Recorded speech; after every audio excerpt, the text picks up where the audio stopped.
In this tutorial, you will learn how to create a preserve file.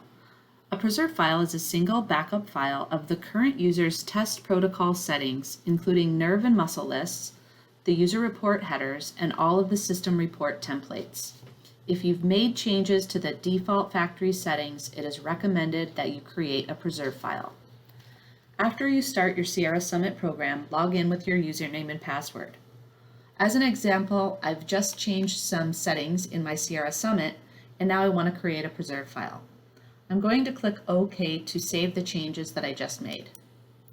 To create a preserve file, go in the top left corner and click File, Preserve.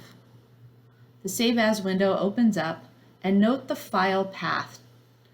It's a C Cadwell Sierra Summit setup.username. In this case, the username is Melissa B. Note next to the file name, a highlighted file name has been created. We suggest that you change this to a name that you'll remember and easily locate.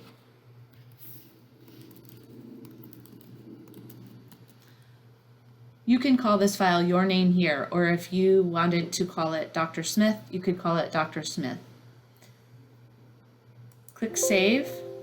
Do you want to replace it? We're going to click Yes since we're just updating this preserve file that we already had in this folder.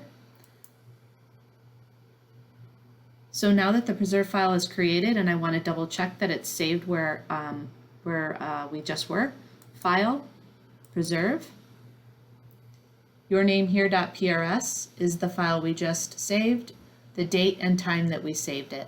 Let's go ahead and click Cancel. The preserve file can be used to restore all of the user's unique settings if disaster recovery is ever needed. It can also be used to upload settings from one Sierra Summit system to another, which is a valuable time saver and assures the settings are the same on all systems. We highly recommend saving your preserve file to a flash drive as well. The preserve files do not contain protected health information. It only saves your personal settings that you changed from the default factory settings. You can also save your preserve file in a location that you can easily find.